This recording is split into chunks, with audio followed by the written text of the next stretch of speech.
যদিও অনেক অবজারভার আসছে, তো তারা এখন এগুলি দেখে কিনা আমি জানি না, কতটুকু দেখছে সেটাই প্রশ্ন। যেমন রাউজানে বিএনপি দুই পক্ষ গোলাগুলি শুরু করে দিচ্ছে, সেখানে মানুষ মারা যাচ্ছে। সূত্রাপুরে ভোটারদের টাকা দেওয়ার সময় জামাতের নেতা ধরা পড়ছে। আবার এদিকে বিএনপি আর এনসিপি তাদের মধ্যে আবার ওই বুথ দখল নিয়ে এখন এই রাত্রেবেলায় গোলাগুলি মারামারি শুরু হয়ে গেছে। মানে কে দখল করে সেখানে নেবে সেটাও শুরু করেছে। এরকম মানে বাংলাদেশের প্রত্যেকটা অঞ্চলে এই মানে অবস্থার সৃষ্টি। সব নিউজ সব কথা সবাই বলতেও পারছে না, অনেক কিছু দেখছে, যেটুকু পাচ্ছে দিচ্ছে।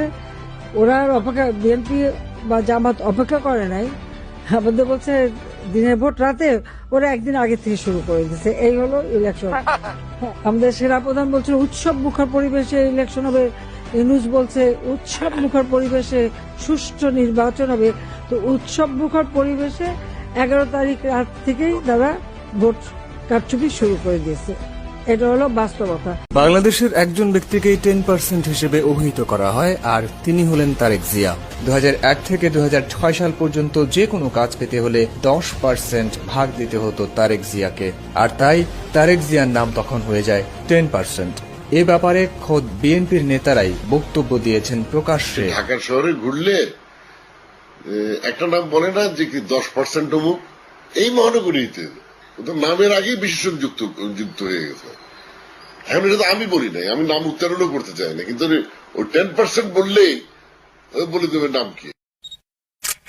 2001 সাল, যুদ্ধাপরাধী ও গণহত্যাকারী দল জামাতকে নিয়ে ক্ষমতায় আসে বেগম খালেদা জিয়া। আন্তর্জাতিক সমীক্ষা মতে বাংলাদেশের ইতিহাসে সবচেয়ে বেশি দুর্নীতি হয় 2001 থেকে 2006 সালে বেগম খালেদা জিয়ার শাসনামলে। প্রধানমন্ত্রী তখন বেগম জিয়া হলেও পুরো প্রশাসন, অর্থনীতি ও রাজনীতিতে একচ্ছত্র ক্ষমতা ছিল তারেক জিয়ার। দুর্নীতির বরপুত্র হিসেবে আবির্ভূত হয় তারেক জিয়া এবং তার সন্ত্রাসী কার্যক্রমের রাজসাক্ষী হয়ে এখনও ঠায় দাঁড়িয়ে তারেকের সেই আলোচিত হাওয়া ভবন। তারেকের অসংখ্য অপকর্মের তথ্য প্রমাণ পাওয়া যায় দেশীয় ও আন্তর্জাতিক গণমাধ্যমে।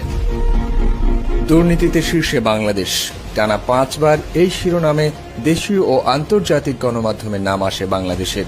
তারেক জিয়ার হাত ধরে এক কলঙ্কজনক অধ্যায়ের সূচনা করে বাংলাদেশ। আমরা ভুলিনি সেই সময়, আমরা ভুলে যাইনি সেই লজ্জা। নির্বাচনের কথা বলি, যদিও নির্বাচন 12 ফেব্রুয়ারি শুরু হওয়ার কথা, কিন্তু নির্বাচন কিন্তু 11 তারিখ থেকে শুরু হয়ে গেছে। এটা আপনারা শুনলে অবাক হয়ে যাবেন।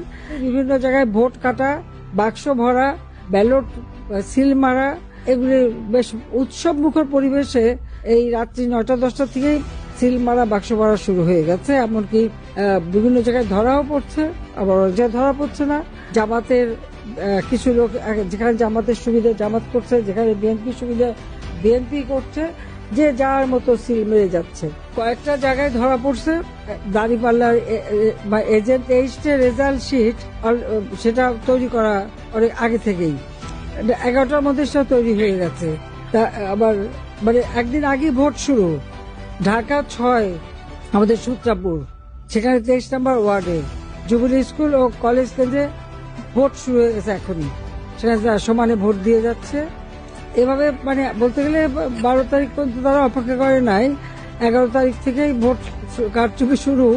তা আমার প্রশ্নটা হচ্ছে যে 2018 নির্বাচনে আমাদের বদনাম দিল যে কি দিনের ভোট রাতে, আর বিএনপি এখন জেতার জন্য মানে দিনের ভোট আগের দিন থেকেই শুরু করে দিচ্ছে।